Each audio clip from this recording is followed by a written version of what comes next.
Welcome to the Voices of Healing podcast.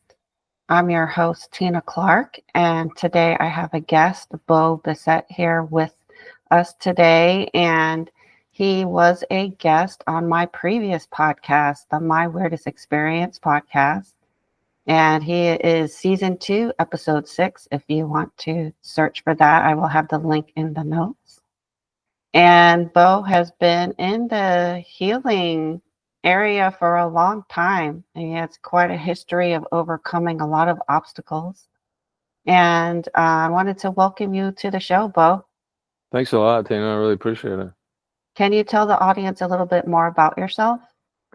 Oh, yeah. Well, like you said, my name is Bo Bissett. I'm originally from New Bern, North Carolina. I left the States about 20 years ago. I'm back now. I came back last year. So I've been back a full year now. But I spent most of the last 20 years overseas, mostly in Southeast Asia, Taiwan, and Vietnam. I lived in Spain, the Czech Republic, and multiple cities in Vietnam, and also in Taiwan, Mexico.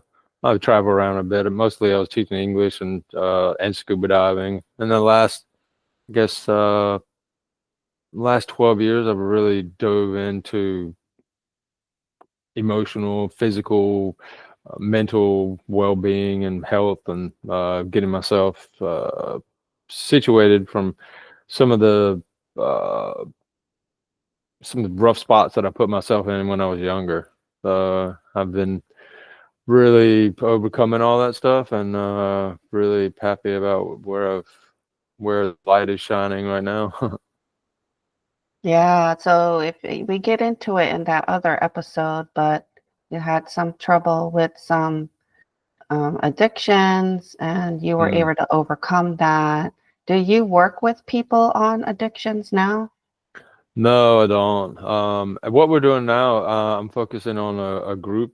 So I built a school group. It's called the I Am Natural. 40 plus body, mind, soul transformers, and it's just a group for people to come in, and I put together a bunch of different courses. On one is like a 26 days of change course. One is on overthinking, discipline, exercise, fasting, all kinds of different courses like that. Things that I have done over the last 12 plus years to get myself in a better state. So that's it's more of a group thing. I don't do any individual work at this time. So I'm not saying I wouldn't, but Yeah, one of the things that you posted recently that I loved in the group is self-care doesn't have to mean money. And he listed a bunch of things that you could do for self-care that's actually free. mm-hmm. So I'm going to read the list and we're going to talk about some of these things. Okay. Okay. Meditation, exercise, putting down the phone, walks in nature, deep breathing exercises, journaling, stretching, reading, listening to music, practicing mindfulness, gratitude practice, volunteering, gardening, DIY spa day, creative expression, learning a new skill, connecting with friends, practicing self compassion, and choosing healthy foods. Yeah, that's a So pretty good list. I know. I was like, I love this because, I've been told that I am the self care queen because I just love all of that. I do hot salted baths, I get massages, I mean, if I'm stressed, I'll block out my schedule. This is too much. I need more rest. I love to sleep. Sleep is free, by the way. Sleep is one I need to add to the list. I agree. You could take a nap if you're tired, you Yeah, there's know? nothing wrong with that. I agree with that. I'm actually a huge fan of like a 20-minute afternoon nap. Just closing the eyes and just like shutting down for a few minutes. Yeah, I actually really learned this when I had my first daughter because I was really sleep deprived and I had a hard time sleeping. When you're a new mom, we talked about this before I pressed record, your energy is always with your children, Right. no matter what age they are. So I had a hard time sleeping, but I was so bone tired. I mean, by 7 p.m., I was ready to go to bed for the night. I can, I cannot imagine. I mean, my hat's off to you and all the other mothers around the world. Like, I've never, obviously, I've never been in that position. But even as a, like, I'm not never been a father either. So, that the energy that it takes and that mothers put into it is all inspiring to me. So I noticed that even if I laid down and closed my eyes, I felt better, even if I didn't actually fall asleep. Mm-hmm. And I was like, well, my God, let me just lay down. And if I don't sleep, at least I'm resting. Mm-hmm. And it really did make a difference. So I Makes a learned, huge difference. yeah, so that's how I learned resting, even if it's not sleeping, is good for you. Mm-hmm. And there's so many free things that you can do. Like YouTube's got all these videos, and I like to go on there and listen to different kinds of music, like for Reiki, that I would use for Reiki or something relaxing. They have guided meditations on YouTube. They have yoga, all this exercise videos. I did a Mm-hmm. yin yoga before bedtime exercise last night on YouTube. So those are all free. Mm-hmm. Yeah, it's even like, something as simple as like cutting your nails, right? Just and when you do stuff like this, like cutting your nails or gardening or anything like that, it's like, you know it's not just like, you know going through the process and just trying to get it done as quick as possible, right? Self-care is like, you think about like meditation, right? Like your most basic meditation, right? Just sitting quietly and paying attention to your breath, right? What that does is like it brings you back to your body. And I believe through my personal experience, like body awareness creates self-awareness.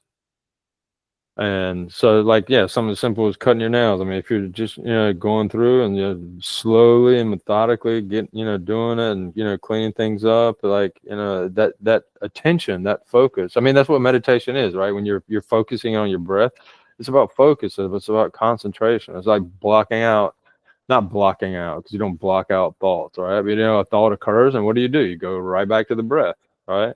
Same like if you were sitting around there meditate. Cutting your fingernails can be a form of meditation, because you're cutting your nails, a thought comes. So what do? You go back to cutting your nails, or I don't know all the stuff that most people do. I do not take care of my nails like most people.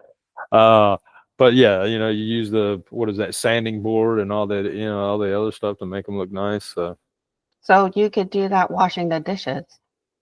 You yeah, know, exactly, anything exactly. that you do throughout the day, you can practice clearing your mind and focusing at the task at hand. Mm-hmm. And that's what I love about yoga because you really can't think about a lot of stuff in yoga because you're too busy doing the positions, the poses, listening to your teacher, waiting for their next direction. Mm-hmm. And I focus on how I'm feeling, like how's my body feeling? Do I need to adjust? What does my Mm-hmm. body want me to do today? How does my body feel today? And when you do that, that's all focusing on the task at hand. Mm-hmm. I have personally never been very good at like taking classes and being like everything I do, a lot of what I do is like I've taught myself, like through books and stuff like that. Because I'm not very good at like I get overwhelmed kind of easily. So like if a teacher's telling me to do this and do that, and like and then I'm trying to do it myself, and is this right? So for me, I've always been better at learning things on my own and taking it at my pace so I could get into like yoga, for example, right? Seeing a pose and then like, all right, okay, what does my body feel like as I'm doing it and going at my speed, you know? Uh, Yeah, so you're very self-motivated. yeah, that and yeah, I like I guess I like the quiet of doing things on my own too. Yeah. I like classes. I mean, I've always been a member of a gym. Hmm. It's just because certain classes, like I go to dance classes, so it's kind of fun to dance in a group Oh yeah, of to the course. same choreography, like Yeah, dancing by yourself is uh most people would think maybe dancing by yourself is weird, right? Or like by the something you way, dancing is free. yeah, exactly. So yesterday I was on the voting line and there was a young couple in front of me with a baby girl that was just asleep the whole time. And she was actually dancing a little bit. And I love that. I love seeing people dance and sing anywhere in public. Right. I feel like we should do more of that. Yeah, Like yeah, yeah. I feel like if we're in a restaurant, we hear a really good 80s song and we should all just start singing it together. I like that. Why not? No, that's like I said earlier, like the stigma is that, dancing by yourself is weird, right? But that shouldn't be the case. It should be like we should look at that and think like, oh wow, that person's happy. I wonder what has gotten them, uh what has got them, boogieing. Why not? I mean, we got to move our bodies. Movement is so important. There's an old commercial I remember from a long time ago, but it was one of these, welcome to America. We're in the land of political commercials and pharmaceutical commercials, right? But this was it was a arthritis medicine, and it was like basically like a body in motion stays in motion, right? And so it's so true. Like the more stagnant we become, the more stagnant we become more stagnant we become physically, the more stagnant we become mentally and emotionally too. So Yeah, and the movement is a release. oh yeah. So it releases thoughts, it releases emotions, it releases energies, gets the energies moving. Hmm. And I don't know where I heard this from, but I heard that exercise is the best antidote for depression, like better than medication. I would, yeah, for me, coming out of that was the first thing that I embraced. Like when I started my journey, it was actually, it was pretty much meditation and um, exercise. But those two definitely, meditation helped me with focus, concentration. Um, but exercise releases all kinds of endorphins and, just, then your body starts looking better the more you do it. And it's like, there's self-confidence comes along with that. So, for me, exercise is one of the biggest things you can do to immediately change the way you feel. Yeah, and you actually rode your bike across the country and wrote a book about it. Yeah, I didn't write a book about it. I did a blog. I kept up a Oh, okay, a website. blog. Yeah, and then that's gone now. But yeah, I did ride. I've cycled across the U.S. I've cycled around Taiwan. I've ridden through Vietnam, Cambodia, and Thailand. Like I've always been pretty physical, outdoors, outdoorsy. Yeah, and so when you're on the bike, are you focused? Like, is your mind clear? Or are you just kind of thinking about stuff? It can. Depends. I mean, they're like when you're cycling like long distance like that, your mind definitely wanders. But it's really the more you do it, it's just, I was taking in the beauty of, I mean, I rode across multiple countries and this, just taking in like when you drive a car, you go from point A to point B, you're listening to the radio, you're calling friends, you're, doing whatever, right? And when you're on the bike, like there's stretches of road where I remember like, every single pedal, then just looking at the scenery, and that's like, the slower you go, the more you see, right? So, but I do remember I was in this, what was it? I think it was in Southeast Asia. I think it was either in Cambodia or Thailand. And I was just cycling. It was a long day, and it was just kind of like some just normal landscape. And I started pondering the what is it? A W. I was like thinking in my head, W, W, W. And I was like, W, the letter W, that's double U. So it's two U's. Just like random thoughts like that. I was like, U is a W is two U's. Just weird stuff like that. So, um, just making connections with stuff. I mean, it was weird at the time. I was like, what am I thinking about like this? But then I was like, I made the connection. I was like, W is two U's. Okay. I made that connection. Interesting. And when you clear your mind, you get answers to your problems. Oh yeah. I mean, this is why I keep talking about meditation and mindfulness, because, there's things that we're all struggling with, but when we get clear, this is why people, when they take a shower, they get their aha moments, Mm-hmm. because they finally just detached from the world and, focused on showering, and then they hear something that could be a possible solution. Mm-hmm. Or I make connections when I clear my mind and I go, oh my God, yeah. And I do that reading too. Even I could do that watching a movie.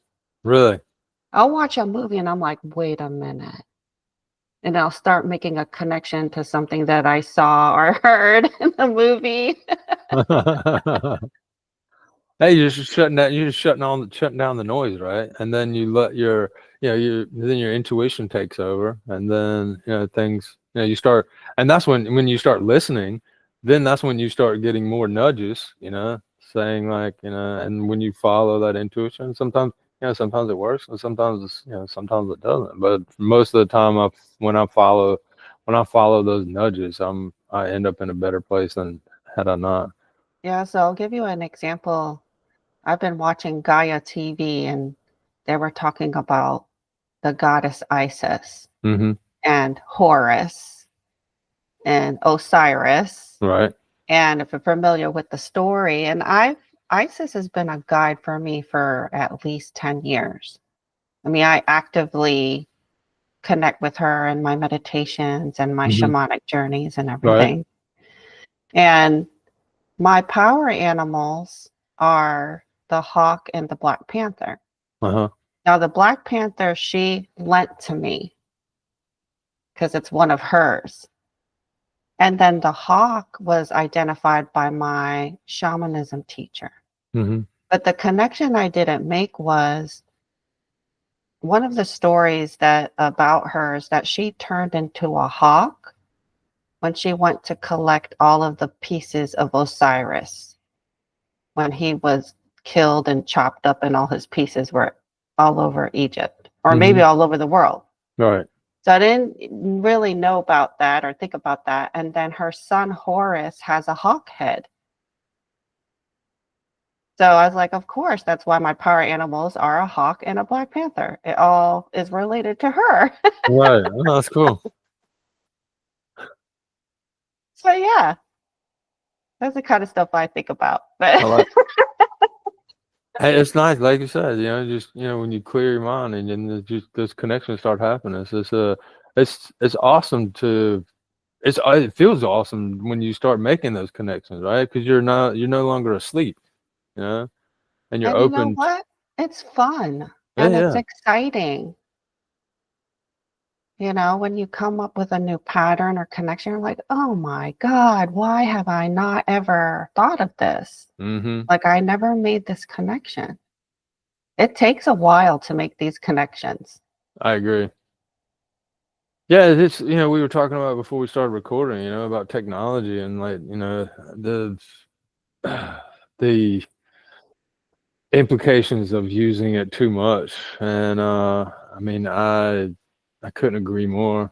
I didn't get a mobile phone sorry, I didn't get a smartphone until about 3 years ago.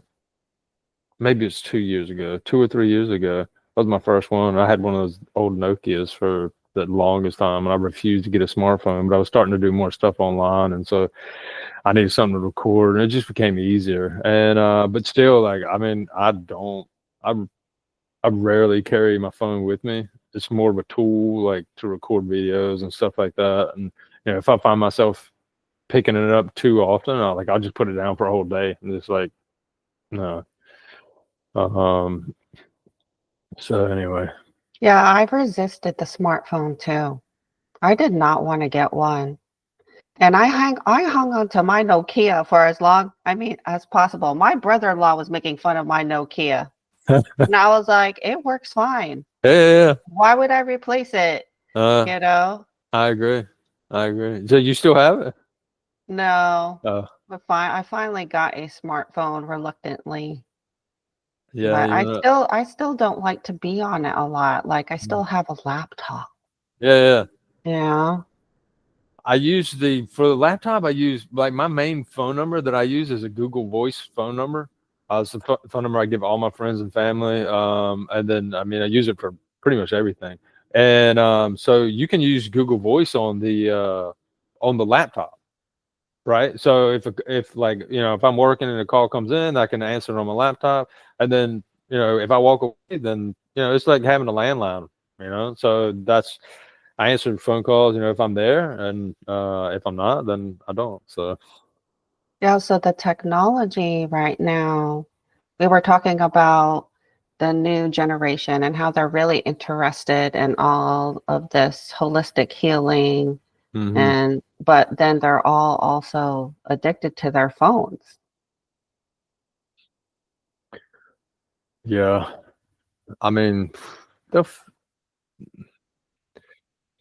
I don't. I mean, we're getting to the point now. I mean, technology wise, where it's become ubiquitous. There's no going. I don't think there's any going back. Right. So I don't know how that generation finds a happy medium. I don't know. I mean, I have a happy medium with the way that I manage it, but how can they do so? I don't I know. think But it comes down to managing your time, yeah. and being disciplined and saying, I'm going to Mm, get off the phone now and go take a walk or go meditate for a while or go take a nap. I mean, anything that doesn't require a phone. right. Yeah. That's whew, and that's yeah. You're right. I mean, discipline's the biggest thing to doing that, and so yeah. Yeah, I kind of almost wish, I think back and I wish we didn't have the phones. I mean, if you think back in the 90s and the 80s and nobody had a phone. Mm, So where what those. were they doing? They were probably listening to music on their Sony Walkmans or reading a book or just hmm sitting there. Like I grew up in New York City, so people were on the subway and we just sit there and look at people. I love that's one of my. I love that. I love going traveling, and I love just people watching and coming up with different stories. Like, oh, I wonder what that person's doing and where they're going, and so. Or Uh, looking at what their style, what they're wearing, or hmm or anything. Yeah. I agree. I love it. Yeah, people watching was a big thing in New York City. I don't know if it is still, but I can imagine New York City is like the melting pot of the world, right? So you see all kinds there. It'd be, yeah, I can imagine. so say a listener really wants to be get into this self-care routine. Like what would be the top 3 things you would recommend them to do? Exercise, meditation, those two right off the bat. And then the other I would leave open, and what feels right for you. I think I mean, what do for the individual, what do you enjoy? Maybe it's playing an instrument, maybe it's drawing. That's another thing for me.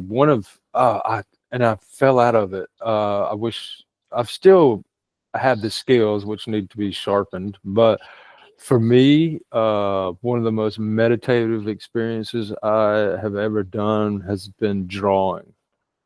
Um, Yes. Anything with art, painting, mhm. drawing, you have to focus on it. Exactly. And the thing is, like, I've read this book. It was called Drawing on the Right Side of the Brain. Can't remember the author name, Betty something. But anyway, she teaches you how to grow. Cause I was a crude drawer. I could draw a stick man and some different, but nothing really detailed. I wish I'd had a image to show you some of the drawings that I made. And I went from like zero to hero, not like, hero, but like I could draw really, really detailed animals and faces and stuff like that. And within a couple of months, and it was just like I got to the point where I was like, wow, I just drew that. Like it is just, and all it is you taking a pencil to a piece of paper and just recording what you see, right? And just very deliberately and slowly, just sketching out that, out the outline and the shadows and everything like that. And you get so immersed into the activity that, just everything else is you're not thinking, you're just totally dived into. I mean, that is, for me, drawing is one of the most meditative experiences. Yeah, I have a story related to that too, and I realized how powerful art was. When I was in college, they had an orientation, and I was one of the, the orientation counselors. Hmm. And for some reason, we were doing our little activities, and everybody started to get really stressed out. And I don't know what was happening. Like I could see the whole group kind of go off kilter. Uh-huh. And we ended up doing like a drawing exercise. And I noticed that everybody calmed down after that. I mean, even myself, I felt better. And all we did was a simple drawing exercise. And I was like, wow, you know, the power of just art. Hmm. Yeah, it's just, I mean, and it basically boils down to concentration, right? You're putting your focus on something, that requires, concentration. And so everything else that was worrying you or that you were thinking about is like out the window, and boom. And it can happen in minutes. And then the other thing that's a little hack or trick is music. Because a lot of times when I have Reiki clients come over, I'm very particular about the music that I'm playing. Hmm. It has to be something that is not distracting to me, so I can focus and do the Reiki. But I think it relaxes everybody in the room. And I know the Reiki is relaxing, but I will tell you a big component of that is the music that I'm Mm. playing. And this is so simple. Like you can go into Spotify or whatever your music app is and find some music, say spa music. I like to search for spa music or meditation music or Hmm. Reiki music and listen to that for 10 minutes. Lay down and close your eyes and listen to that. And I guarantee you will feel more relaxed and peaceful. Oh, yeah. Guaranteed. In fact, when I went to Egypt in April, you know how hard it is to sleep on the planes and when you're traveling? Yes, I do. So I have this Reiki playlist on Spotify and I had, it's in the middle of the night, I'm flying to Turkey and it's like I'm trying to sleep, right? It's hard to Hmm. sleep sitting up. And I put my Reiki music playlist on and I went to sleep for an hour. Oh, nice. And I got up. That was the best sleep I've ever had on a plane. And so I met with 3 other women over there, and they had hard time sleeping too, because sometimes Mhm. we would take, the van to one of these temples, and it takes a couple of hours. And so I told them about my music playlist, and they all asked me to share it with them so they could use it to Did it, help what them was, sleep. did it, Yes, did they all report back? yes. Nice. They said I fell asleep. Some of them fell asleep in the van playing it, and now that's my go-to. Nice. Do you sleep with a, what do you call, do you sleep with music, or is that just for, instances where you're having a really hard time? At home, I actually have a white noise machine Mhm. because you'll laugh. You're gonna laugh why I bought this. It's because we had a lot of geese in the backyard and they would honk all night long because especially during like nesting season, Uh-huh. and they were waking me up. And I was like, I'm gonna get this white noise machine so I don't hear them. That is perfect. When I was living in Taiwan, though, we had motorbikes. I lived on the mountain, and the popular spot for the kids, and they had modified their motorbikes so the exhausts were really loud, and that really helped as well. So Yeah, so many things that you could do to take care of yourself. I'm gonna put Bo's list, if I have your permission to put that list in the show notes. yeah, of course. Yeah, and tell people where they can find you if they're interested in joining your group or following what you're doing. Yeah, the school group. I guess you can put the school group like link in the show notes, right? So it's Sure. school.com/I hyphen am hyphen natural slash about something like that. But yeah, you can put it in the show notes. So that's the main place where I'm spending my time now. So, and then I got a Facebook page and all that stuff. But yeah, the group is the main hub now. Yeah, and then you have a skincare line, which Bo sent me some samples. I really like it. I've been Check using out it every day. Check this out. This is the new bot. Like these are the new bottles that I just got. Wow, those are pretty. Yeah, right. So I got these from I ordered these from China, and they just came in the other day. So instead of all the writing, so this one's aloe and peppermint. So it's got like the pictures of the aloe and peppermint plant. And these are spray bottles. So the aloe that I'm using is it's organic. It comes from farm in Texas, and the preservatives and stuff that they use are all natural too. So it's really hard to find stuff like that nowadays. So anyway, So what you gave me, it has aloe in it, but the scent of it is really nice. yeah, yours is. I think I sent you two. Did they say you one or two bottles? 2 bottles, yeah, Okay, and there one were was. little jars. Yeah. Those are the old jars. So I just got the new stuff. But the new, let's see. So I sent you one aloe and rose water, and one is aloe and peppermint. So It must be the rose water. Oh, mm, it smells so good. I'm glad you enjoy it. And the interesting thing is, around the time you sent that to me, I just started using aloe on my face That's funny. because I was looking for something natural with no chemicals in it, Uh-huh. It's so you hard to know. find. And I'm 51, so I'm trying to, age gracefully. Mhm. We're all, yeah, I think we're all trying to do that. I didn't you're 51, you look great. Skin looks Thank great. you. Women have historically taken much better care of, especially their skin, than men. And so, yeah, women look a lot better as they age because of that. Well, So, you know what? I honestly think it's all of the Reiki and the meditation that I've done in the past 10 to 15 years. So, ladies, if you want an anti-aging routine, you need to learn this stuff and start practicing it because it really keeps you young.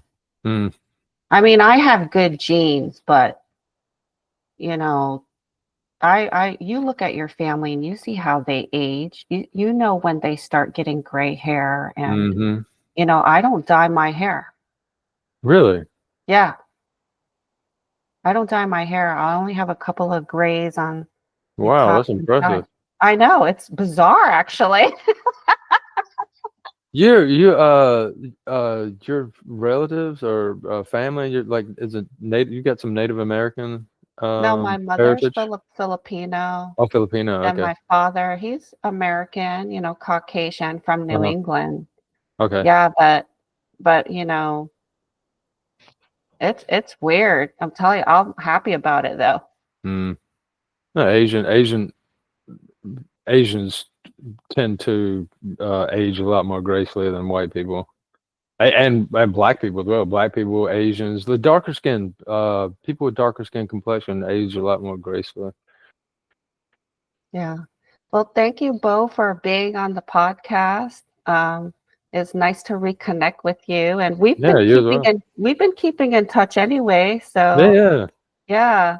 yeah, check out Bo's group, and I he's really got a lot appreciate of it. free stuff on there. And I wish you luck in all your endeavors. Thank you. Same with you. All right, take care. Thank you so much.